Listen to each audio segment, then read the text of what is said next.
Hey, so comparing yourself to other people has the tendency of draining your energy.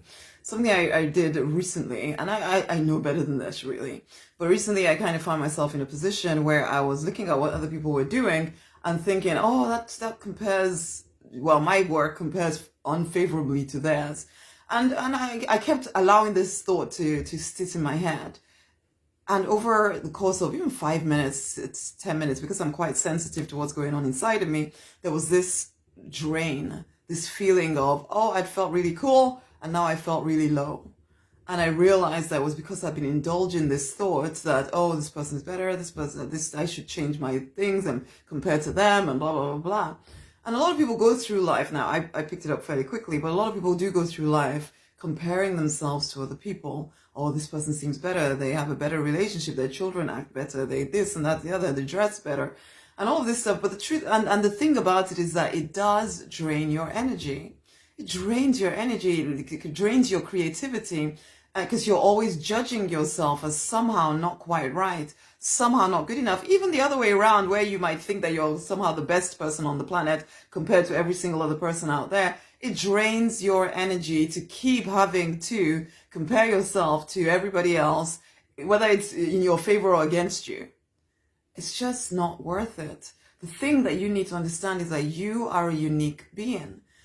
Your way of doing things is never going to be exactly the same as anybody else's way of doing things, and you need to learn to trust yourself, to trust the divine's creativity within you. The same as I did, I had to learn to trust that even though it didn't look the same way as anybody else's, even though it wasn't, whatever, it was my stuff, and my stuff was enough just the way it was. One of the things I always used to judge myself for, and I can sometimes catch myself doing that now, is that the way I write is very simple, it's very straightforward. I don't really add big words or whatever, and I always thought maybe I needed to sound a bit more intellectual and a bit more wise, and then things, whatever. But I started, and the divine kept saying to me, keep things simple, explain things simply, stop trying to make everything complicated because you think it's that people will take it more seriously if it's complicated. And maybe whatever your comparing thing is, trust you, trust what you have to offer the world. Trust how you want to present things into the world. In your relationships, trust what is bubbling up inside of you. In your work, trust what is bubbling up inside of you. Again, trust that divine whisper inside of you, or else it gets stifled. Your energy gets drained. You feel, because you're not going to ever be like anybody else, ever, because you're not supposed to be. We're all here for a reason, and our specific thing is desired, is required on the planet. When you're trying so hard to be like someone else, to do it like they would do it, then we miss out on you.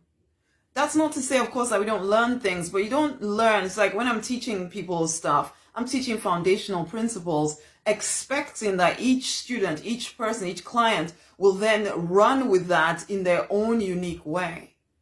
And that's what you need to do as well. But it starts with you trusting yourself. It starts with you leaning deeply into the divine, keeping that connection going all of the time.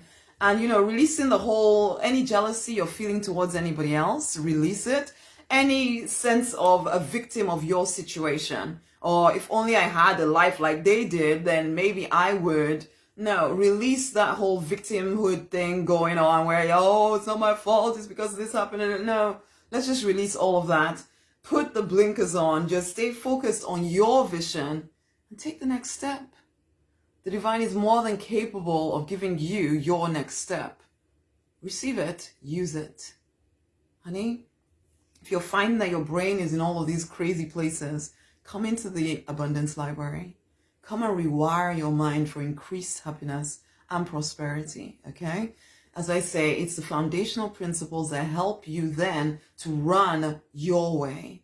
Come, it's time to leave behind the pain, the limiting beliefs of the past. It's time to rise victorious in your true design. There is enough for you, regardless of what others are doing. So let's stop comparing ourselves to anyone else. Come into the Abundance Library. Open your consciousness, open your awareness, start to be aware of what is going on inside of you, because your best work, your best life is going to be built from within.